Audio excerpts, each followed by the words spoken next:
Hi, this is Admiral from the Legion, and this is my first video on Cenotaph ganking. There will be 3 in this set, and this first one is just killing a regular freighter that undocks from the 4/4 undock in Jita. So Cenotaphs have the benefit of not needing as many accounts as using Catalyst or Talos, uh, but there is the downside that they have been nerfed recently, so your targets will be limited. So you can see here, I have a scout sitting on the 4/4 undock, and he is going to scan every single freighter that undocks and check their cargo and their fit. For the amount of accounts I have logged in right now, which is 6 Cenotaphs, I will be only targeting freighters with either inertial stabilizers or expanded cargo holds. For extra tanky ones, with the bulkheads, that would need more accounts, and I could just log in as many as needed. But for this gank, I'm just doing a simple one and only going for expanded cargoes. So you can see my scout just sits here, and he's constantly scanning every single thing that undocks. The undocking freighters have a choice of just warping straight to the gate, of which I will definitely get a scan on them, or sometimes they will use an insta undock. The insta undock's actually beneficial for me. So you can see this target here in the Obelisk has warped out to an insta undock. I'm switching over to my bumper. I'm probing him down. The downside for this particular freighter is his insta undock is still on grid with the Jita 4/4 station. And killing anything on the Jita 4/4 station like this is not recommended because there are so many loot thieves, there are so many scabs, so many people just hanging around on the 4/4 undock that are just going to mess you up. So I warp my bumper in, I'm just having a look at him, I'm going to scan him because he used an insta undock, so he's trapped in space, and I can see he's expanded cargo hold 6 billion. Triple expanded. So for the demonstration for this, I'm just going to go for them. I normally only go for targets with more than 10 billion in their cargo hold using the Cenotaph method, but I don't want to wait around too long to find a target for you guys. So I'm seeing where he's warping. I can see he's warping to Sobaseki. So I cycle all my accounts to start warping through to Sobaseki, and I'm sending all 6 of my Cenotaphs through there. I'm making sure he warps, making sure he goes to the right spot, warping my bumper, undocking my looter freighter, and I will warp my freighter to the Sobaseki gate as well. This will be a bit of a longer video because ganking with Cenotaphs is quite time consuming and quite click intensive. So you can see all of my accounts are currently warping to the Sobaseki gate.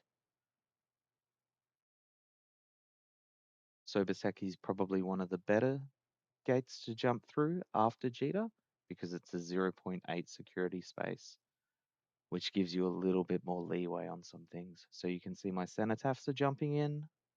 I'm going to wait till they've all jumped in, and then I'm just going to warp them off onto a perch or onto a citadel. In this particular spot, Sobaseki is not as busy as either New Caldari or Perimeter, where the freighter could have warped, so I don't have to warp them totally off grid. It's more of a chilled environment in here. So I'm going to warp them to the Asbel there, and then my bumper is just going to wait here. You can see I've somehow got inside the gate model, so I'm just going to move out of there so that when the freighter decloaks, there's no issues with me bumping them. I'm flicking back to the freighter every now and then to check the D-scan and to make sure he's jumped through. I can see the target's in local, so I know he's about to decloak. And he'll decloak any second. I'm going to micro warp drive my Macarial towards him, and I'm going to smack him. He doesn't have a Weber, so this one's not a problem, and he's expanded, which means he has a longer line time. I'm just going to hit him with my Macarial, let the target float off a bit, and I'm always going to double check when I scan them if they've kept the same items. Just because there's sometimes during longer warps where freighters can stop at a ping and refit. But that is not the case here. We can see the target still had all of the items with him.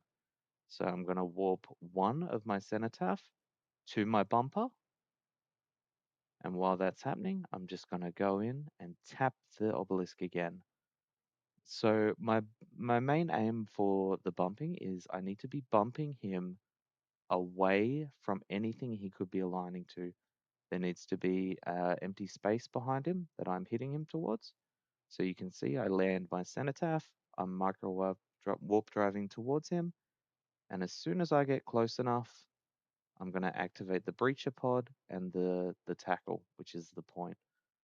You can only nowadays bump for 3 minutes a target unless you disrupt that with the warp disruptor. So I've launched the breacher pod, it's hitting the freighter. You can see here that the Cenotaph is about to die to Concord, and I'm going to go in and hit the target again.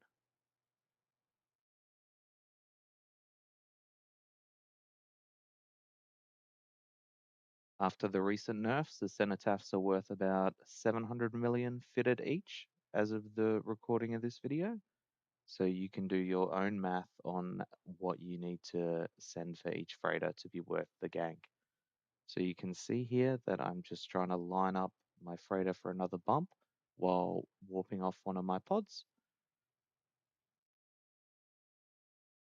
And you can get a good view of where the freighter's aligning to and what speed he's going at. So I want to keep bumping him away from anything that he could align to, and then it should be fine. Him being triple expanded means I have a lot of leeway here. So I'm just going to tap him, and I'm going to warp in my next Cenotaph, burn towards him, and I'm hovering over the target just to check when the Cenotaph Breacher Poppet has stopped and I can use the next one. So you can see here, I've got a range of 12 kilometers with my Breacher Pod, but I need to be a lot closer than that because if Concord kills my ship, my Cenotaph, before the Breacher Pod lands, the Cenotaph will die and no damage will be applied. So you can see my Cenotaph has done the next attack. I'm speeding up the video a bit here so you can see for expanded now, for Obelisk at least, it's going to be 4 Cenotaphs. So I'm going to repeat this process 4 times, well, 3 times after the first, and every time I'm just making sure that the freighter is just off warp so he can't align to anything, making sure there's nothing out there he can warp to, and making sure as soon as the breacher pod stops doing damage on the previous Cenotaph, I can apply the next dot on the next account. So you can see here, I'm just keeping him bumped, keeping him out of alignment, just checking what's warping around. Using Cenotaphs for ganking is a lot slower than Talos and Catalyst, so you'll get a lot of looky-loos to come and see what you're doing, try to steal some loot and stuff like that. It's a lot more of a spectacle, so it's also a lot easier for people to counter. So this should be the last breacher pod I have to launch at him. And then once that's gone and he's losing that much hull, he's dead already. So if there were too many people on the gate and someone looks like they're about to interfere with the gank, I could let the target warp off and he will die mid-warp and I can retrieve the loot that way. So you can see target's died. I'm approaching the wreck and on my freighter character, I am warping straight onto the wreck here. I'm going to activate my drones and just lock up anything nearby just in case they want to try to do any stealing. Normally I could loot a lot faster than this, but I wanted to go with the minimal account setup. And you can see I'm just landing on the wreck right now. So it was a 6.5 bill kill. I'm going to loot the container and a line out. So it's a 4.2 billion drop. 4 Cenotaphs worth 700 million each. It works out to about a 3 billion cost. So I've made 1.2 billion profit on this one. And this is a lower value target that I'd normally go for. And you can see I have 2 Cenotaphs left over just in case something went wrong. So I could have done this down with 7 accounts. So I'm going to align to the Asbel. I'm going to loot the wreck. and I'm just going to drift off. So as a general rule of thumb, for expanded freighters, you're going to need 3 or 4 Cenotaphs. For native or inertial, you're going to need 5 or 6. And then I wouldn't even bother with this method anymore if it's a bulkhead. Before the nerfs, you could do triple bulkhead obelisk with 6 Cenotaphs, but it's just not reasonable to bump someone for 15 minutes now to get the targets done. So this was the first of the Cenotaph video. This is just a simple instant undock, not an instant undock, a warp to a gate from 4-4. My next video will be on the instant undocking freighter, and we'll see how that one goes. Thank you for watching. We will see you on the next one.